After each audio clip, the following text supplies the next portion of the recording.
Konstantin Melnikov. ¿Y ese por qué es famoso? Hola, soy Manuel Mauricio Molina y en este video te hablaré sobre el arquitecto ruso Konstantin Melnikov. Y no te voy a contar que nació por allá cerca de Moscú, casi al final del siglo XIX, porque ya hay muchos documentales y sitios en internet que dicen todo eso con mucho detalle. Lo que sí es muy interesante es que era hijo de obreros y que desde muy temprana edad se interesó por el dibujo. Algunos biógrafos indican incluso que él recogía papel sobrante que desechaban en una academia de arte para dibujar. Empezó su carrera pintando íconos y estudiando pintura en la Escuela de Pintura, Escultura y Arquitectura de Moscú. Él empezó con pintura, pero después se pasó a arquitectura. Y es que en esa época estudiar arquitectura allá no era nada fácil. Había muy pocas escuelas. Las pocas que habían eran muy exigentes y otorgaban apenas un título de ayudante de arquitectura. Así que el aspirante arquitecto debía obtener el título de ayudante de arquitectura, desarrollar proyectos que fueran lo suficientemente buenos, regresar a la academia y tratar de obtener el título de arquitecto, lo cual le podía tomar 1 o 2 décadas sin problema. Pero volviendo con Konstantin, hay que decir que su primer encargo fue una fábrica de carros en Moscú que diseñó con el estilo clásico que se enseñaba por aquel tiempo en las academias. Luego de esto, su estilo cambia por completo en los proyectos posteriores, acercándose un poco más a los principios de la arquitectura moderna que por aquel entonces estaba liderando Le Corbusier. Pero en mi opinión, a él no se le puede catalogar únicamente ni como moderno, ni como ortodoxo, ni como constructivista, porque su estilo incorpora elementos de todos esos movimientos, en mi opinión. Y fue un arquitecto que desarrolló proyectos realmente fascinantes. El sarcófago de Lenin, por ejemplo. Está diseñado con líneas simples, sin adornos y sin ornamentos. Por cierto, ¿ustedes sabían que ese sarcófago es a prueba de balas? ¿Y por qué lo hacen a prueba de balas? ¿Para que no vayan y maten a Lenin otra vez o qué? Después se ganó el concurso para diseñar el pabellón de la Unión Soviética para la Feria de Artes Decorativas e Industriales Modernas de París. Se ganó el concurso teniendo apenas como 30 años, porque ya te digo que los concursos de antes no son como los de ahora, porque los de ahora muchas veces exigen que el participante tenga 800 años de experiencia y pues a no ser de que participe Matusalén, no veo cómo pueda llenar el participante los requisitos que piden. Y el pabellón fue un edificio tan fascinante que enseguida llamó la atención de arquitectos muy importantes como Robert Mallet Stevens y hasta de Le Corbusier. Ya te digo yo que Le Corbusier está metido hasta en la sopa. Y se dice que a Le Corbusier le gustó tanto el edificio que invitó a Melnikov a hacer un tour con él en su automóvil para mostrarle sus obras en París. Eso debió ser una experiencia increíble para cualquier arquitecto. Pero este edificio tiene otras particularidades que en mi opinión son realmente interesantes. La primera es que no se sabía el sitio donde iba a estar implantado el edificio y generalmente los arquitectos usan muchas características y determinantes del lugar donde va a estar implantado el proyecto para diseñar. Otra particularidad es que tenía que ensamblarlo en menos de un mes. En menos de un mes. Y además de eso, el edificio debía llegar desensamblado a París, ser ensamblado, ser usado, ser desensamblado, ser reubicado en otro sitio de París y ser reensamblado. Eso es un reto gigantesco para cualquier arquitecto. Y ya te digo yo que lograr eso en los años 20 no es poca cosa.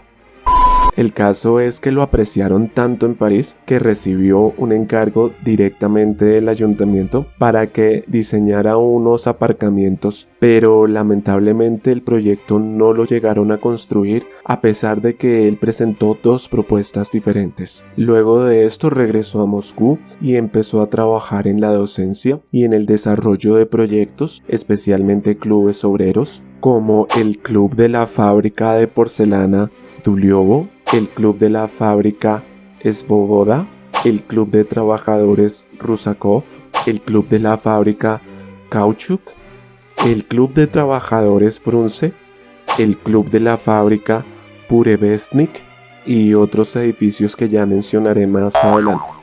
Y es que muchos autores han dicho que la arquitectura de Melnikov es constructivista y que estuvo influenciada por Vladimir Tatlin, el que se inventó el constructivismo.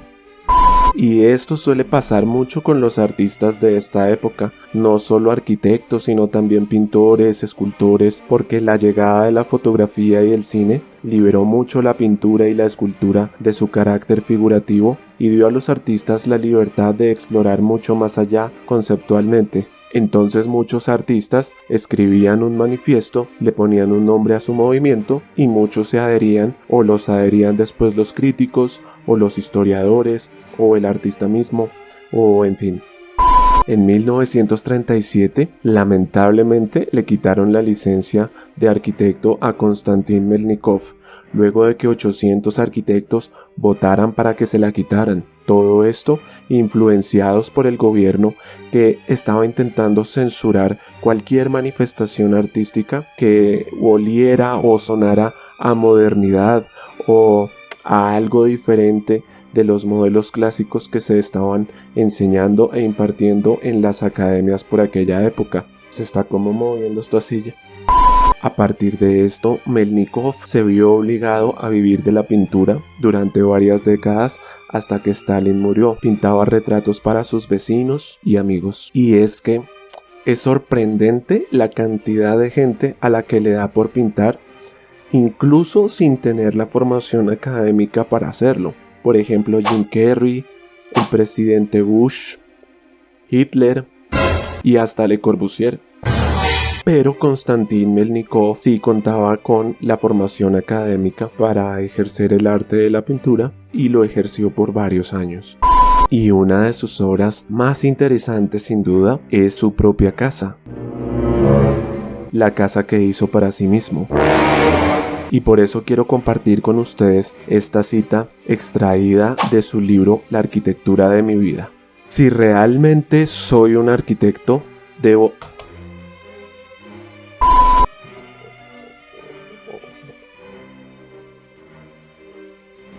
Mucho tiempo más tarde. Si realmente soy un arquitecto, debo verme reflejado en mi arquitectura. Por ello, debo construirme una casa propia. Ya te digo yo que si quieres entender a un arquitecto, busca y averigua si hizo una casa para sí mismo o un proyecto para sí mismo. Y encontrarás muchas respuestas, porque es la oportunidad perfecta de hacer la obra como te dé la gana, sin la influencia de un cliente, sin las restricciones de las bases de un concurso, por ejemplo, etcétera, etcétera, etcétera.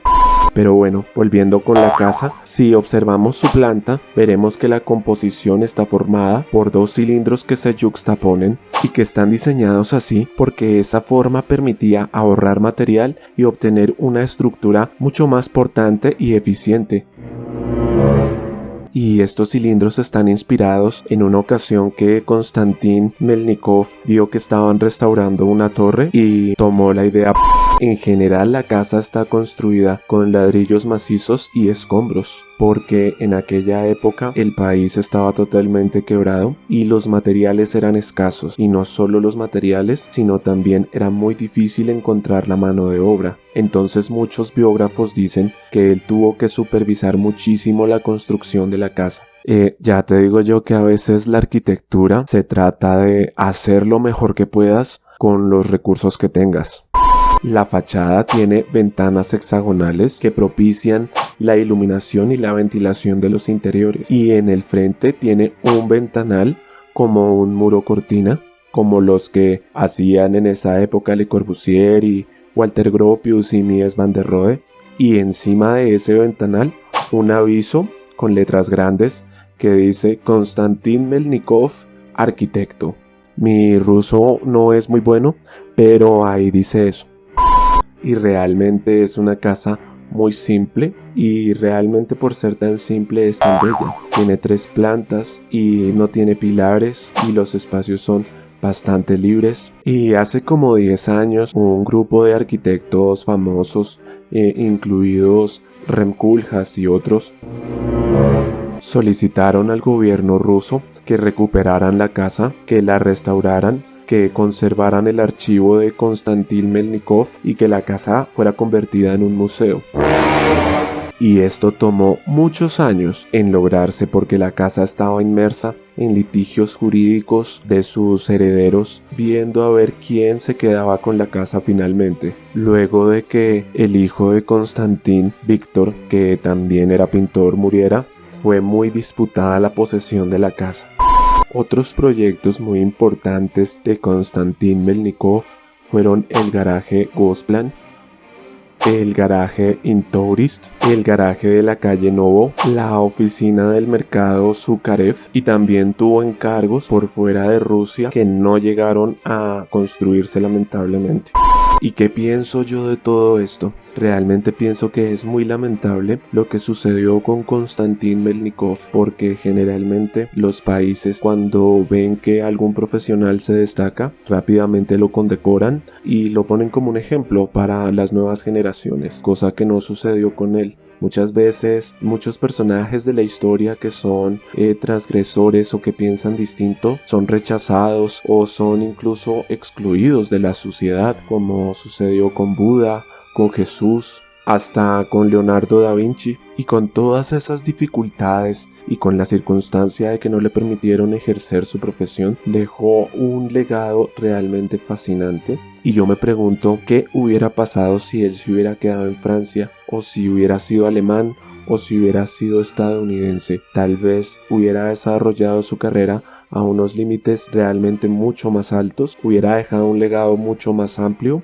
Sería un arquitecto tan importante, casi de la talla de Mies van der Rohe, pero lamentablemente no sucedió. Y me pregunto también qué hubiera pasado si él hubiera nacido en otra época. Por ejemplo, si fuera millennial, sería un arquitecto brillante que tendría una cuenta de Instagram que no dependería tanto del gobierno de su país y, en fin. ¿Qué opinas tú de todo esto? Escríbelo en los comentarios si quieres. Y es que de por sí un hecho muy transgresor para su época es escribir en la fachada de su casa un aviso con su nombre, porque en aquella época y en aquellas lejanas tierras lo que se acostumbraba era a que las obras fueran de un colectivo de arquitectos tal, o colectivo de pintores, pero nunca se personalizaba la obra.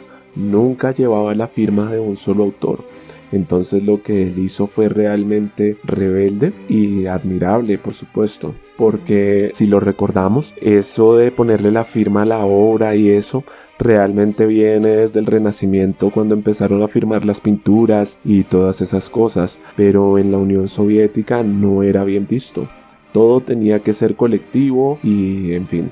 Realmente Konstantin Melnikov tiene una fama que es totalmente merecida. Debería ser un poco más estudiado, debería difundirse un poco más su obra y, en pocas palabras, debería ser mucho más famoso, porque tenemos los arquitectos mucho que aprender de él y de su legado. Muchas gracias por ver este video. Hasta la próxima.